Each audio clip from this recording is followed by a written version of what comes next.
سورۃ الفرقان آیت نمبر 30. اعوذ باللہ السمیع العلیم من الشیطان الرجیم من حمزه ونفخه ونفثه. وقال الرسول يا رب إن قوم اتخذوا هذا القرآن مهجورا وكذلك جعلنا لكل نبي عدوا من المجرمين وكفى بربك هاديا ونصيرا. وقال الذين كفروا وقال الذين كفروا لولا نزل عليه القرآن جملة واحدة كذلك لنثبت به فؤادك ورتلناه ترتيلا.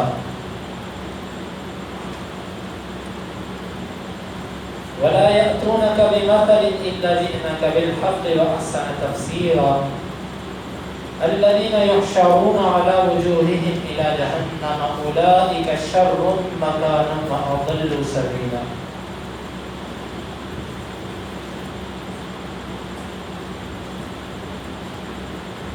وقال اور کہا الرسول رسول نے یا ربی اے میرے رب ان بے شک قومی میری قوم اتخذوا انہوں نے بنا لیا هذا اس القرآن قرآن کو محجورا چھوڑا ہو. وكذلك اور اسی طرح جعلنا ہم نے بنایا لکل ہر ایک نبی کے لیے عدو و دشمن من سے المجرمین مجرموں. وکفا اور کافی ہے بربی کا تیرا رب ہادیہ ہدایت دینے کے اعتبار سے ونصیرا اور مدد کرنے کے اعتبار سے. وقال اور کہا الذین ان لوگوں نے کفروا جنہوں نے کفر کیا لولا کیوں نہیں نزل نازل کیا گیا علیہ اس نبی پر القرآن قرآن جملتا باری واحدہ ایک ہی بار جملتا اکٹھا واحدتا ایک ہی بار.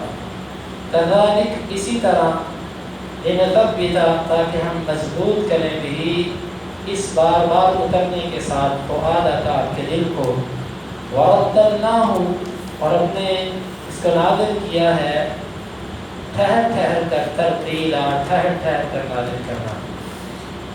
ولا یأتونک اور نہیں بلاتے آپ کے پاس بمثل کوئی دلیل الا مگر جئنا کا ہم لے آتے ہیں آپ کے پاس بالحق حق کو واحسن اور زیادہ بہتر تفسیر کے اعتبار سے. الذین وہ لوگ یحشرون جو اکٹھے کیے جائیں گے اعلیٰ پر وجوہہم اپنے چہروں الی کی طرف جہنم جہنم اولئک یہی شر برے ہیں مکانا ٹھکانے کے اعتبار سے واضل اور زیادہ گمراہ ہیں سبیلا رستے کے اعتبار سے. وقال الرسول یا رب ان قوم اتخذوا هذا القرآن مهجورا اور رسول کہیں گے اے میرے رب بے شک میری اس قوم نے قرآن کو چھوڑا ہوا بنا دیا تھا. وكذلك جعلنا لكل نبي عدوا من المجرمين اور اسی طرح ہم نے کیا ہے ہر نبی کے لیے دشمن مجرموں میں سے. وكفى بربك هاديا ونصيرا اور کافی ہے تیرا رب ہادی اور ناصر مددگار ہونے کے اعتبار سے. وقال الذين كفروا لولا نزل عليه القرآن جملة واحدة اور کافروں نے کہا کیوں نہیں اتارا گیا اس پر قرآن ایک ہی دفعہ. كذلك لنثبت به فؤادك ورتلناه ترتيلا اسی طرح ہم تھوڑا تھوڑا کر کے نازل کرتے ہیں تاکہ اس بار بار اترنے سے آپ کے دل کو مضبوط کریں اور اس کو ٹھہر ٹھہر کر پڑھیں. ولا یأتونک بمثل الا جئناک بالحق نہیں وہ لاتے آپ کے پاس کوئی باطل دلیل مگر ہم آپ کے پاس حق لے آتے ہیں واحسن تفسیرا اور بہترین تفسیر لے آتے ہیں. الذین یحشرون علی وجوہہم الی جہنم وہ لوگ جو اکٹھے کیے جائیں گے اپنے چہروں کے بل جہنم کی طرف. اولئک شر مکانا واضل سبیلا یہ لوگ ہیں بدترین ٹھکانے کے اعتبار سے اور گمراہ ہیں رستے کے اعتبار سے۔ رسول اللہ صلی اللہ علیہ وسلم جب قرآن پڑھتے تو مشرکین آگے سے شور کرتے اور یہ دعوت چلاتے کہ اس قرآن کو نہ سنو، اگر اس قرآن کو نہ سنو، شور کرتے، مختلف قسم کی پراپیگنڈا کرتے کہ یہ جادوگر ہے، یہ شاعر ہے، یہ مجنون ہے، دیوانہ ہے۔ تو یہ قال الرسول، رسول نے کہا، اس کا تعلق دنیا سے بھی ہو سکتا ہے اور آخرت سے بھی۔ دنیا میں کہنا یہ ہے کہ رب العالمین یہ میری جو قوم ہے، قوم سے مراد یہاں پر کفار ہے۔ اگر دنیا میں مراد لیا جائے پھر اس سے مراد کفار ہے، کیونکہ دنیا میں نبی صلی اللہ علیہ وسلم کی زندگی میں کافروں نے ہی قرآن کو چھوڑا تھا، صحابہ نے نہیں چھوڑا تھا، انہوں نے تو مانا تھا۔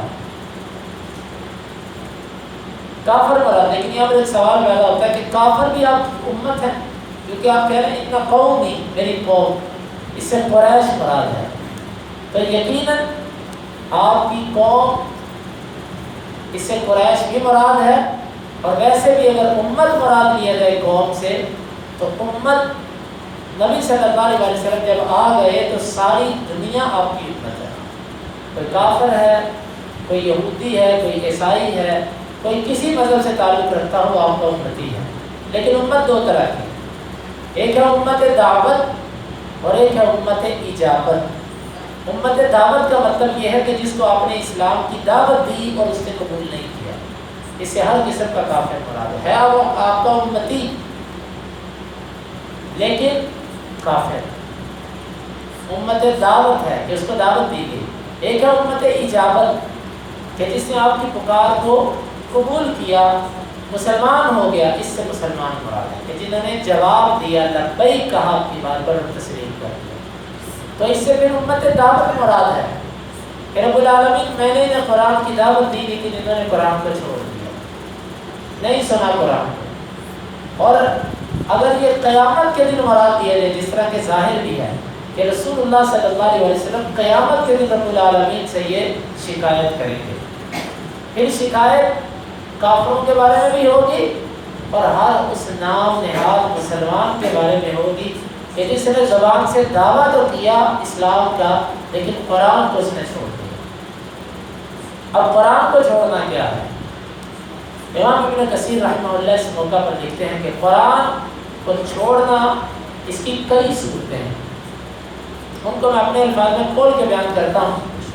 قرآن مجید کی تلاوت چھوڑ دینا، عرصہ گزر جائے کہ بندہ قرآن کی تلاوت ہی نہ کرے، یہ قرآن کو چھوڑنے کی ایک صورت ہے۔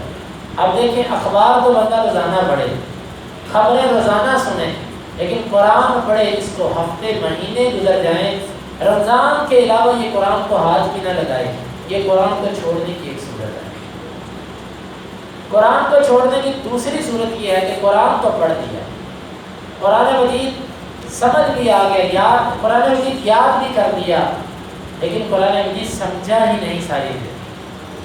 دنیا کے علوم کے لیے 16 سال، 20 سال ڈگری سیکھی، دنیا کے قانون سیکھے کہ جن کا مرنے کے بعد کوئی فائدہ نہیں، سب کچھ سیکھا 20 سال لگا کے، لیکن قرآن مجید کا پتہ ہی نہیں کہ رب العالمین اپنی کلام میں کیا کہتے ہیں۔ ایسے والدین، ایسے طالب علم، ایسے دنیا دار تاجر اور ایسے پڑھے لکھے لوگ، کوئی بندہ کسی وقت بھی لوٹ آئے تو اچھا ہے، اگر وہ ساری زندگی نہیں لوٹتا، نہ والدین نے توجہ کی نہ اس نے خود توجہ کی، یہ بندہ اس آیت کا مصداق ہے کہ اس نے قرآن کو چھوڑ دیا، اس سے ضرورت ہی محسوس نہیں۔ دیکھیں اس نے انگلش کی ضرورت محسوس کی، اس نے سیکھا، اس نے ریاضی اور سائنسی علوم کی ضرورت محسوس کی، جدید ٹیکنالوجی کی ضرورت محسوس کی، اس نے سیکھا۔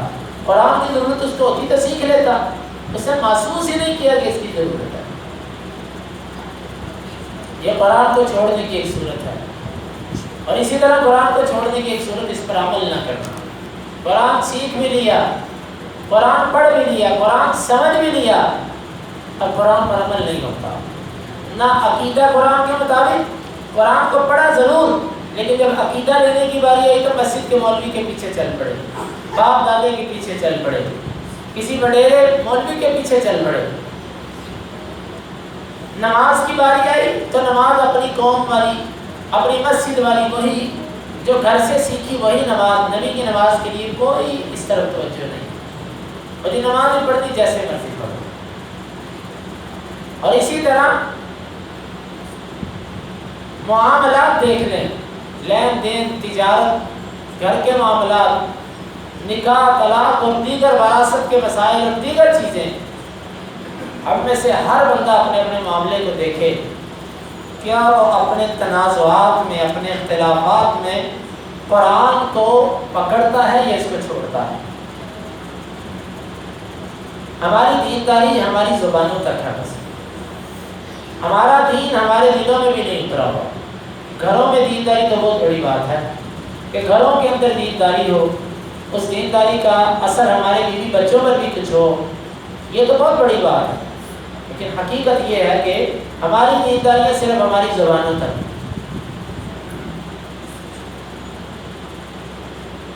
قرآن مجید کو چھوڑنے کی صورت، جن چیزوں سے قرآن نے روکا ان سے نہ روکنا، یہ قرآن کو چھوڑنا ہے۔ جن چیزوں کا قرآن نے حکم دیا ان کو نہ کرنا، یہ قرآن کو چھوڑنا ہے۔ یہ ساری قرآن کو چھوڑنے کی صورت ہے۔ قرآن مجید سے تعلق نہ قائم کرنا، اس سے اپنا علاج نہ کرنا، یہ بھی قرآن کو چھوڑنے کی ایک صورت ہے۔ قرآن معالج ہے روحانی، ایک مطلب قرآن کو چھوڑ دیتا ہے، بیمار ہے قرآن کو چھوڑتا ہے، یعنی کہ مختصر یہ کہ زندگی کے ہر شعبے کے اندر دین اسلام نے ہماری رہنمائی کی ہے۔ کسی بھی شعبے کے اندر دین اسلام کی رہنمائی کو چھوڑ دینا، کتاب اللہ کو چھوڑ دینا، یہ قرآن کی چھوڑنے کی صورتوں میں آتا ہے۔ اور یہ قیامت کے دن رسول اللہ صلی اللہ علیہ وسلم شکوہ کریں گے، ان قوم اتخذوا هذا القرآن مهجورا۔ سوال یہ پیدا ہوتا ہے کہ اللہ کے رسول کو کیسے پتہ چلے گا کہ انہوں نے قرآن چھوڑ دیا؟ پتہ رب العالمین بتائیں گے۔ جس طرح کہ حدیث کے اندر آتا کہ حوض کی طرف کچھ لوگ بڑھتے ہوں گے، اور جب قریب آنے لگیں گے تو رب العالمین ان کو پیچھے ہٹا دے گا، اللہ کے حکم سے وہ پیچھے کر دیے جائیں گے، دیوار کر دی جائے گی۔ اللہ کے نبی صلی اللہ علیہ وسلم کہیں گے ان کو آنے دو،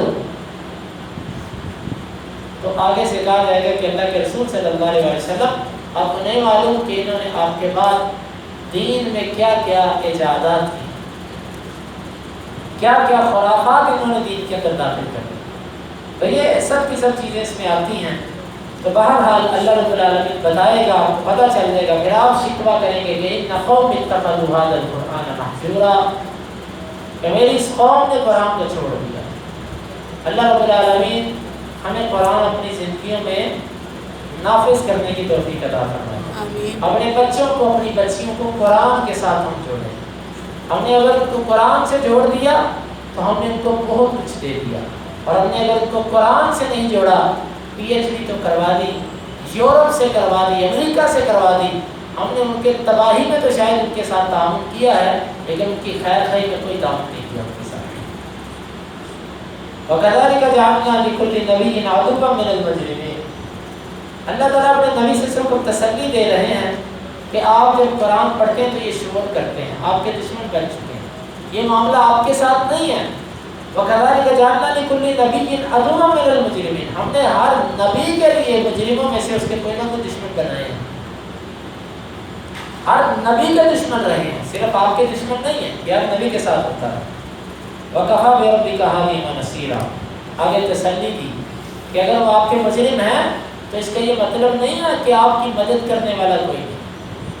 آپ اگر صبر سے کام لیتے ہیں تو آپ کا رب ہدایت دینے والا بھی ہے کافروں کو، وَنَصِيرًا، اور مددگار بھی ہے آپ کا۔ اگر وہ ہدایت کی طرف نہیں آتے تو رب العالمین آپ کا مددگار ہے، پھر آپ کا کوئی نقصان نہیں کر سکتا۔ وقال الذين كفروا لولا نزل عليه القرآن جملة واحدة، کافروں کے اعتراضوں میں سے ایک اعتراض یہ تھا کہ اس پر قرآن ایک ہی دفعہ کیوں نہیں اتارا گیا؟ جس طرح تورات ایک دفعہ ہے، پہلی کتابیں ایک ہی دفعہ اتاری گئی، اس نبی پر بھی یہ قرآن ایک ہی دفعہ کیوں نہیں اتارا گیا؟ پہلا جواب تو اس کا یہ ہے کہ جو ایک مرتبہ اتارا گیا، کیا تم نے اس کو مانا؟ تم نے تو اس کو بھی نہیں مانا. تو گویا کہ یہ تم محض ایک بہانہ بنا رہے ہو جان چھڑانے کا. حقیقت کے اندر تم یہ اعتراض اس لیے نہیں کر رہے کہ اس سے قرآن کی جامعیت میں کوئی فرق آیا. اللہ تعالیٰ فرماتے ہیں کذالک، ہم نے اسی طرح اتارا ہے. کس طرح؟ آہستہ آہستہ کر کے. کیوں؟ قرآن کے آہستہ آہستہ کر کے اتارے جانے کے بہت سارے فوائد ہیں. ان میں سے ایک فائدہ لنثبت بہ فؤادک، کہ ہم آپ کے دل کو اس سے مضبوط کریں. وہ کیسے؟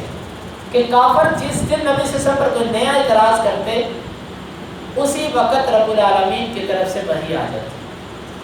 اس سے نبی صلی اللہ علیہ وسلم کو خوشی ہوتی کہ میرا رب میرے ساتھ ہے.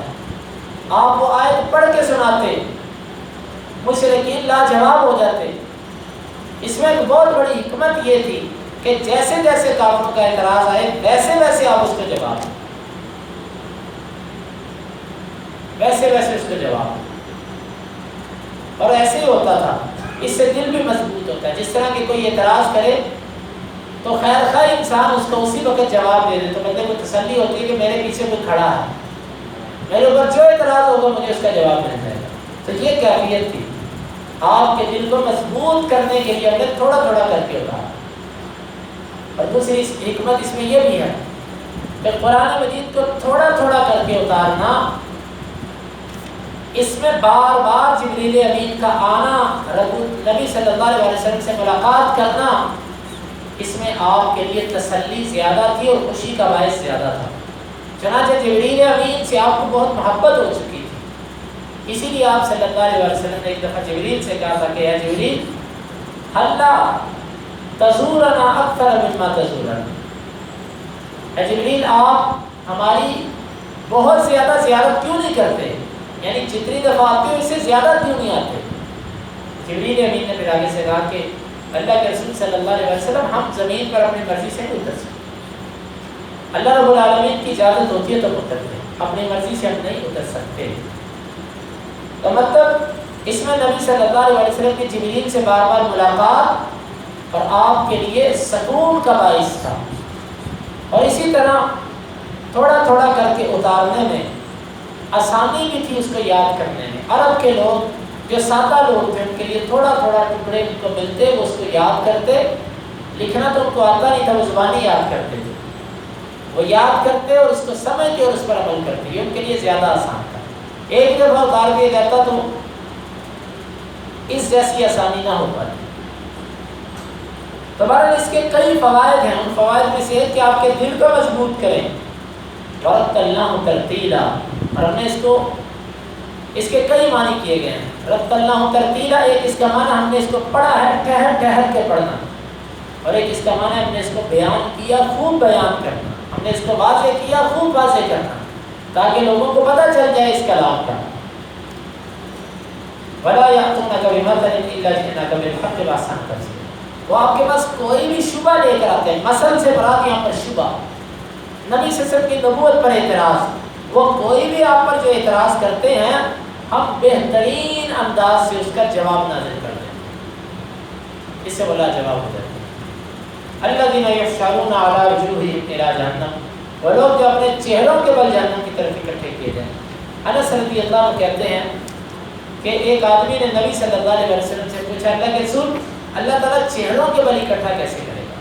پاؤں کے بل تو چلتا ہے بندہ، چہروں کے بل کیسے کرے گا؟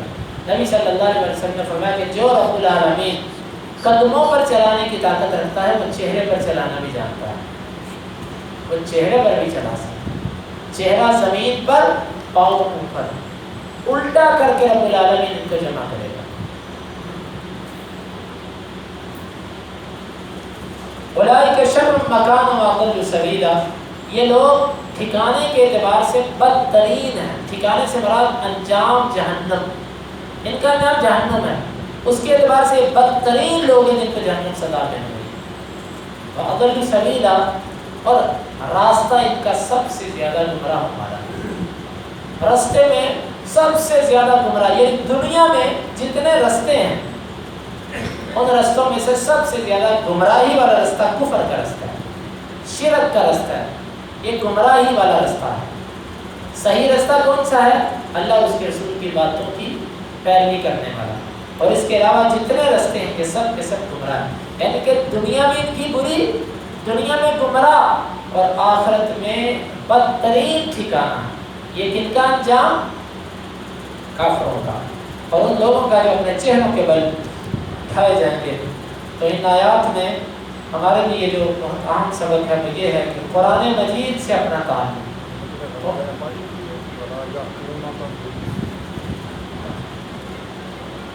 تو یہ بڑا بہت